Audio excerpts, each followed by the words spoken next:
This paper started among our team kind of debating how couples make decisions about when and whether to relocate to take advantage of job opportunities. I think at a very high level, what we were trying to do when we started this project is distinguish between two different explanations of how couples make these decisions.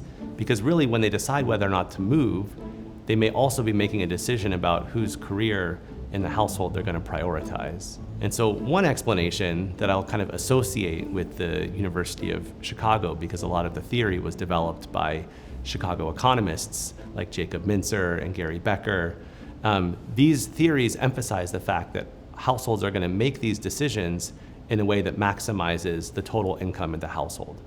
And it doesn't matter if it's the husband or the wife in a heterosexual couple. It's if one of them is able to earn enough extra income to make it worth it, then we're going to take advantage of that opportunity. Another set of theories are theories that have been developed mostly outside of economics, emphasizing the role of gender norms. And the theories here, I think, start from the assumption that couples, for a variety of different reasons, might behave in a way that prioritizes the man's career when deciding whether or not to relocate, and they're going to have this gender norm and stick to it, even if it means sacrificing some potential increases in household income. What we wanted to do in this paper is just come up with new, rigorous ways of distinguishing between these two explanations, trying to assess their relative importance in explaining how couples make these decisions about whether to relocate or not. And to do this, we collected data from two different countries. We collected data from Sweden and Germany, and the data that we received allowed us to measure for a very large number of couples the income of the man and woman in the couple before and after they choose to relocate. And what we found in both countries is that on average, after the couple moves to a different city or a different local labor market, the man's income goes up by much more than the woman's after the move relative to before. So it looks as if the couples are systematically choosing to move to areas that benefit the man's career more than the woman's. Now, on its own, that doesn't necessarily indicate that there's a big role for gender norms, because in both countries, there's also a big baseline gender earnings gap. Men earn more than women in both of those countries. Women are more likely to work part-time. They're more likely to take time off after the birth of children. And so it could be the case that even though these moves on average benefit the man, these are still the moves that maximize the household's total income. So how do we think about testing that idea against gender norms? Well, we came up with a few different ways of thinking about this. So one way we thought about it was to kind of zoom in on the set of couples where the man and the woman earn similar income initially prior to the move and see whether within those couples it's still the case that the man benefits more than the woman. Alternatively, we could look at couples where the man and the woman have similar training and education.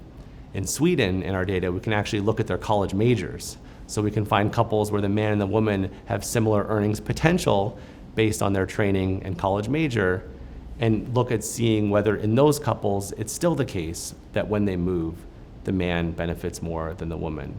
And in fact, we find that that's the case. One of the other things we do is we zoom in on our data in Germany and we compare outcomes for the couples in West Germany and the couples in East Germany. And the reason we do that is there's a lot of work in labor economics identifying differences in gender norms between those two areas.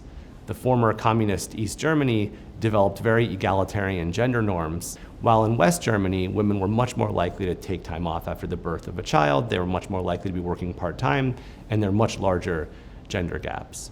And so if there's a big role for gender norms prioritizing the man's career, you should expect to see that particularly strongly in couples from West Germany relative to couples from East Germany. And in fact, that's what we find. When the West German couples move across cities or local labor markets, we find that the man benefits much more than the woman in terms of their change in income after the move relative to before. But in East Germany, those differences are substantially attenuated. There's very little gender gap in terms of the change in income after the move relative to before. Another thing we do in the paper is instead of looking at changes in income before and after a household moves, what we do in both countries is we look at instances where one member in the couple, either the husband or the wife, ends up being laid off. So they lose the job, and if they don't find a job in their current labor market, they might decide it makes sense for them to move somewhere else to look for a job elsewhere in a different city. And what we do in this case is we compare the likelihood that the couple relocates if the husband gets laid off compared to the probability the household relocates if the wife is laid off. And what we find in both countries is that the household is much more likely to relocate if the man is laid off compared to when the woman is laid off. And we show that our model that accounts for these gender norms does a very good job reproducing this finding quantitatively. So what I've described so far is a gender norm that can explain two things simultaneously: the gender gap in earnings after relocating, as well as the gender difference in the probability of moving in the first place when someone in the household gets laid off. The final thing we do in the paper is we investigate the so-called child penalty. The child penalty is a concept in labor economics that refers to the fact that after the birth of a first child in a couple, women's income falls much more than men's income. And that's true in both of our countries. And so what we do at the end of the paper is try to understand whether this reflects this common gender norm that's prioritizing the man's career. We set up a model where the household is behaving as if it just puts less weight on income earned by the woman compared to the man. And what we show at the end of the paper is that that way of thinking about how couples make decisions leads naturally to this so-called child penalty. Imagine after the birth of a child that someone needs to stay home and provide some childcare to the newborn baby. Well, if the woman decides to cut back, her income falls. If the man decides to cut back, his income falls. But because I behave as if I just don't put as much weight on income earned by the woman, it makes more sense for the woman to take time off and have her income being reduced because it's just not that costly to the household. We don't put as much weight on those dollars compared to the dollars earned by the man. And what we think is interesting and a bit provocative about this explanation is that the child penalty is often described in terms of differences by gender, in terms of preferences for child rearing, comparative advantage in childcare.